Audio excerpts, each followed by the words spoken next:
lára oríkì wa ni ọmọ aródẹdẹ wọ́ mi. ẹ má máa fara àwé wa o Àwórì lágbà o manumanu fara wọ́ká ó fara wọ́ká kòkòndó fara rẹ̀ ó kú àgbàdo. bóyá ọmọ Àwórì kì í ti gbé o orí ètò iná látọ̀ wà lélẹ̀ ètò wa lẹ́tí mọ̀ pẹ́ lè mọ́wó nílẹ̀ Àwórì lélẹ̀ àwa lè lo Ikogbo Àwórì libí bẹ́ẹ̀ lágbé wa wẹ̀yẹ lọ́dọ̀ láàfin aláyélúwà ọba Nurudeen Oluwadare Osoja gbogbo ẹ̀yọ́ ọmọ Àwórì lèmi wò wá lé ẹ̀wọ̀n bá wa ká lọ.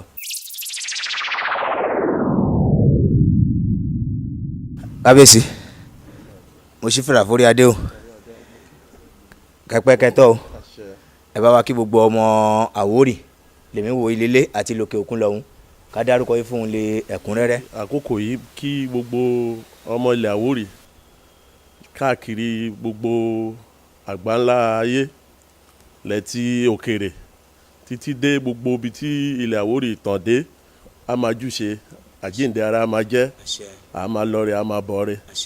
orúkọ mi ò yí padà èmi ló jí aláìlúwà ọba ẹnjìnìà Nurudeen Osoja Onikogbo of Ikogbo Adébọ̀wálé the first. kábíyèsí ẹ bá wa ṣàlàyé àwọn èèyàn mi gbọ́ Ikogbo ibo ilé Ikogbo Àwórì ibo ló gbé wà abẹ́ ìjọba ìbílẹ̀ wo ló wà abẹ́ ìpínlẹ̀ wo ló wà.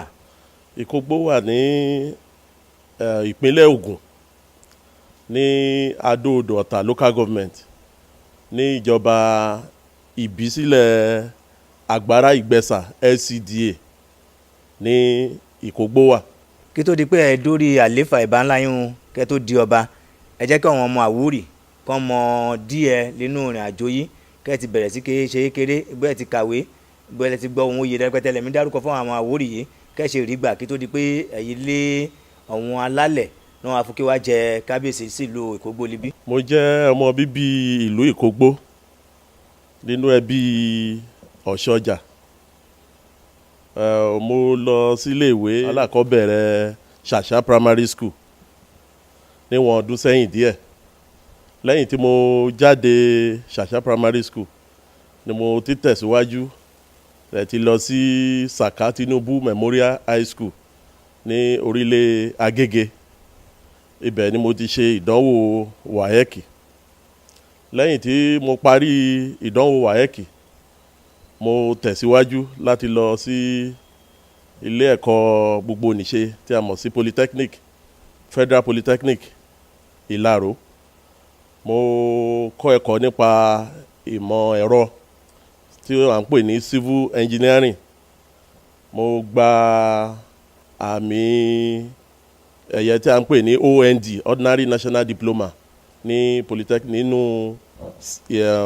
ẹ̀kọ́ civil engineering lẹ́yìn tí mo parí níbẹ̀ ni mo tún tẹ̀síwájú ní Yaba Tech láti lọ kọ́ ìmọ̀ ẹ̀rọ nípa civil engineering náà lẹ́yìn tí mo parí èyí ni mo bẹ̀rẹ̀ iṣẹ́ ní Victoria Island gẹ́gẹ́ bí site engineer ní Bideco Nigeria Limited iṣẹ́ kíkọ́lé ká ṣe bíríìjì ká ṣe ọ̀nà àti àwọn nǹkan amáyédẹrùn tá a mọ̀ sí infrastructure òun ni àwọn iṣẹ́ tí mò ń ṣe kó tó di wípé wọ́n pè mí láti ìlú Ikogbo pàápàá láti inú ẹbí tí mo ti jáde Osoja ruling house wípé oyè yìí ipò ọba ó kan ìdílé wa. Mo jẹ́ ọ̀dọ́ píníṣí nígbà yẹn tí mo lérò wípé ipò yẹn ipò àgbàlagbà ni mo kọ́kọ́ fárígá wípé mi ò lè ṣe é ṣùgbọ́n báwọn àgbàlagbà ṣe máa ń sọ wọ́n ní nǹkan bàbá ọmọ kì í ṣe ọmọ lọ́wọ́ so a bẹ̀rẹ̀ wẹ́rẹ́wẹ́rẹ́ mo sọ fáwọn ọ̀gá tó jẹ́ adarí iléeṣẹ́ mi MD tó ní iléeṣẹ́ tí mo ti ń ṣiṣẹ́ ní Victoria Island number 58 Mọ́ládé Ọkọ́yà Thomas Crescent ibẹ̀ ní head office wa wà nígbà yẹn so ní àkókò yìí mo parí ilé ìwé mi ní Yaba Tech níbi at the age of 22. So lẹ́yìn tí mo parí ìyẹn tán ni mo lọ sin ìjọba ní tamọ̀ sí NYSC ní ìlú Abẹ́òkúta. Lẹ́yìn tí mo parí èyí tí mo bẹ̀rẹ̀ iṣẹ́ at the age of 24. So mo ṣiṣẹ́ yẹn wẹ́rẹ́wẹ́rẹ́ títí di 2006 kí wọ́n tó wá pè mí wípé ọ̀rọ̀ ọlọ́ba dé. Mo wá bojú wolẹ̀ mo wòkè pé ipò ẹlẹgẹ́ ni àti pé ipò àgbàlagbà ni. Mo kọ̀ jálẹ̀ wípé mi ò ráyè àti pé mo ṣì wà lẹ́nu iṣẹ́ kí wọ́n lọ wá ẹlòmíì. Ní gbogbo àkókò yìí mò ń gbé àwọn ìgbésẹ̀ pẹ̀lú àwọn èèyàn àti gbogbo àwọn tí mo mọ̀ pọ́n lè ràn mí lọ́wọ́. Mo fẹ́ sá lọ sí òkè òkun, ṣùgbọ́n ṣàdédé tí mo máa rí ni pé mo rí pé kinní náà ó ń kọjá bí mo ṣe fọkàn tẹ̀. Ni wọ́n rán àwọn olóyè láti inú ìdílé mi Osoja, ni wọ́n rán wọn wá sí ibi tí mò ń gbé lÉkòó pé kinní náà ó ti kàn wá, kò ṣeé yẹ rí. So gbogbo akitiyan mi lórí àti tó ìwé láti sá lọ sókè òkun, gbogbo ẹ̀ pàbó ló já sí. So mo wá pinnu láti gba ipò náà. So lẹ́yìn yẹn ni mo ṣègbéyàwó ní 2006 yẹn náà. Gẹ́lẹ́ bí a ṣe ṣègbéyàwó tán ni ìwé jáde wípé kí wọ́n wá mú ọmọ oyè wá sí ìlú. Mo wá farahàn gẹ́gẹ́ bí ọmọ oyè ní ìgbà àkọ́kọ́ nínú ìdílé mi tí àwọn elétò fífọbajẹ láti Adó-Odò Ọ̀tà local government tí wọ́n wá, tó sì jẹ́ wípé àwọn afọbajẹ ni wọ́n dìbò. Ìbò náà tí wọ́n dì àwọn 4 ni wọ́n fọwọ́ sí nínú àwọn afọbajẹ wípé kémi aláyélúwà ọba Engineer Nurudeen Osoja kí ó jẹ́ ọba tìlú Ikogbo. So gbogbo àwọn afọbajẹ tá a ní nígbà yẹn, àwọn 5 ni afọbajẹ tá a ní nílùú Ikogbo. So àwọn 5 yìí ni wọ́n dìbò tí àwọn 4 fọwọ́ sí wípé kí n jẹ́ ọba nílùú Ikogbo tí gbogbo ìlú sì faramọ́. Láti ìgbà yẹn àìmọye oríṣiríṣi ohun ìdùnnú, àwọn ìlọsíwájú ló ti ń dé bá wa ní ìlú Ikogbo. Gbogbo ọmọ Àwórì sẹ́wọ̀n ti gbọ́ kẹ́sì rí gbà kí tó di pé dorí àléfà yìí pẹ̀lú agbára àwọn alálẹ̀ tìlú Ikogbo líbí ti fọmọdé joyè fàgbà ló nílò pẹ̀lú àìsàn. Líwẹ̀ ìṣẹ̀ kábíyèsí kẹ́yìn tó dórí àléfà ìbánlá yìí ó ti tó ọba bíi mélòó lè ti jẹ kẹ́yìn tó gorí àléfà lẹ́wà yìí?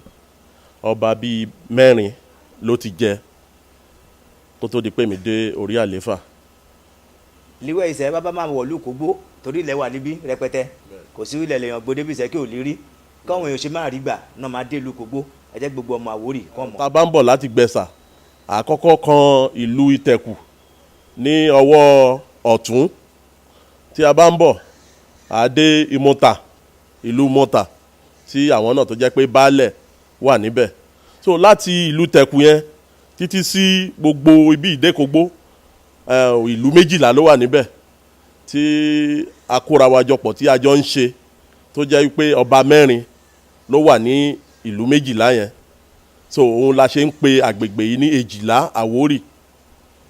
Ṣé ẹ mọ̀ wípé ní èdè Àwórì náà méjìlá ní nǹkan 12. So la wá kóra wa pọ̀ wípé Èjìlá ní ibi ìyá máa jẹ́.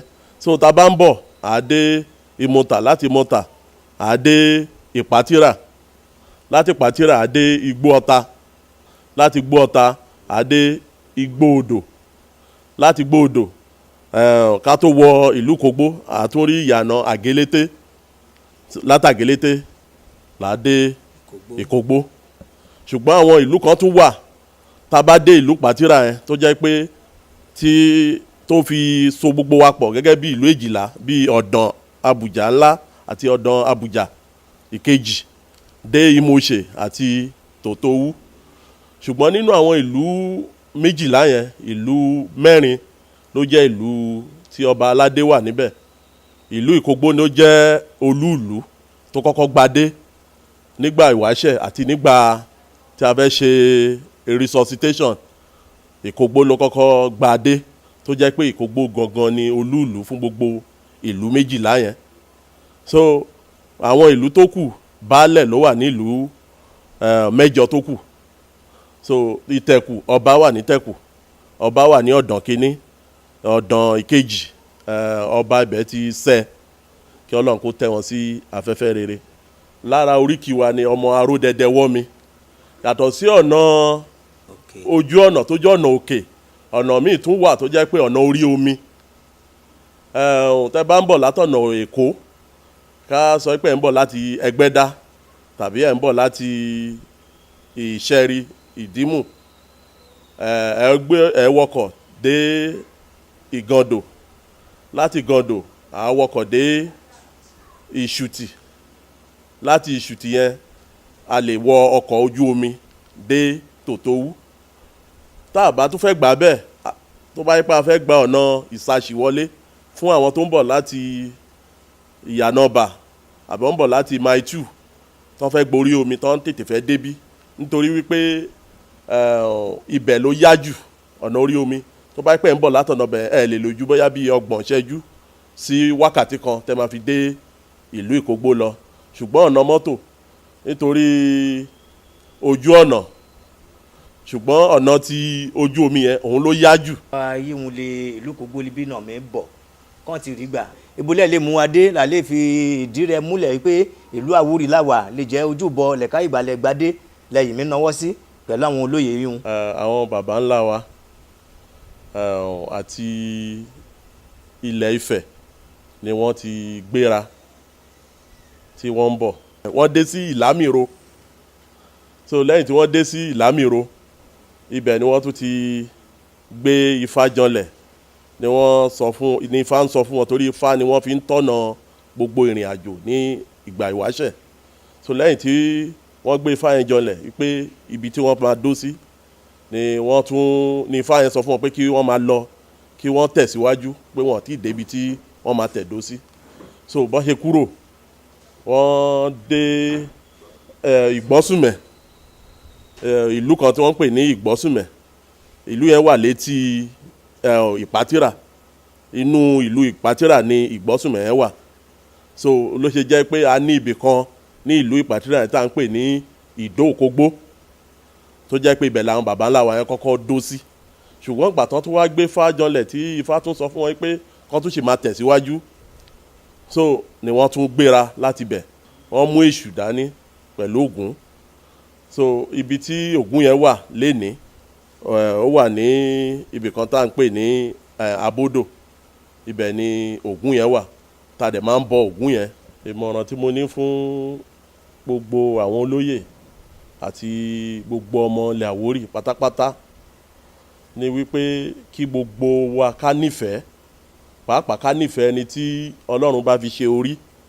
Torí láì ṣe pé ìfẹ́ yẹn wà, kò ṣeé ṣe, kò dẹ̀ lè rọrùn fún ọba ìlú kọ̀ọ̀kan láti dá mú ìdàgbàsókè wọlé. a fẹ́ lu àṣẹ ká fi wúre fún gbogbo ìlú Ikogbo, gbogbo bulẹ̀ Àwórì dé, ẹ bá wúre fún gbogbo apáta lè jẹ́ pé ìwà bàtí mi dáwọ́lé a máa yọrí sí rere, torí ẹ̀yà àgbàlúfò òkè wẹ̀ ilé ẹmu mi rú sí abẹ́sẹ̀.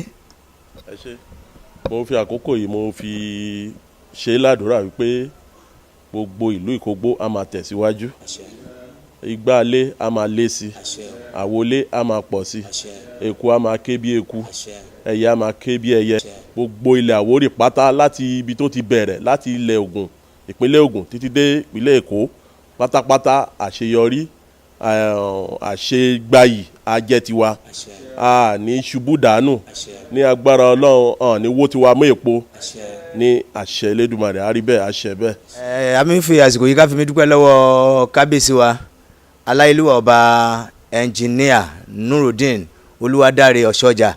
Àwọn ló ti mí gbà wá lé àlejò nílùú Ikogbo pẹ̀lú gbogbo àwọn olóyè wọn ẹsẹ̀ wọn pé síbí kò sẹ́ni kankan lè wà lè inú wọn gbogbo olóyè àmì kí ẹ̀ka yìí pé àjíǹde ara máa jẹ́ yìí o lẹ́bàá ti wá mí dè pẹ̀lú kábíyèsí wa lè ìlú Ìkógbó àwọn alálẹ̀ àwọn abáyé dé o ìlú Ìkógbó yìí á sàn ìlú Ìkógbó sówó á sàn ìlú Ìkógbó sọmọ á sàn ọ̀sán ìkóbálẹ̀ ọ̀rọ̀ ẹ ti ṣàdúrà gbogbo ilẹ̀ Àwórì eléyìí lẹ̀ ṣe fún àlàdúrà àmọ́ ògbó wa lórí o abátọ́ máa padà wá síbí àníwẹ́ ní ọkàn tí o ẹ ṣe àdúpẹ́ lọ́wọ́ yìí o. bí a máa rí mọ́dé lè ìlú Ìkógbó Àwórì lè líre lọ́dọ̀ kábíyèsí wa aláyélúwà ọba ẹnjìníà Nurudeen Oluwadare Osoja àwọn ló jẹ́ Onikogbo ti ìlú Ikogbo bí la máa rí mọ́dé lè líre ilẹ̀ Àwórì àgbèjọ wa àgbèjọ ọmọ o èkó a máa ké bí èkó ẹ̀yà máa ké bí ẹyẹ ọmọ èèyàn máa fọ bí ọmọ èèyàn gbogbo wa bá ti mí dè l'Àwórì la bá ti mí nàgà ká mú ẹ̀yẹ àwọn alálẹ̀ wọn máa yànjẹ fún wa o ẹ ṣé àdúpẹ́ lọ́wọ́ yìí o.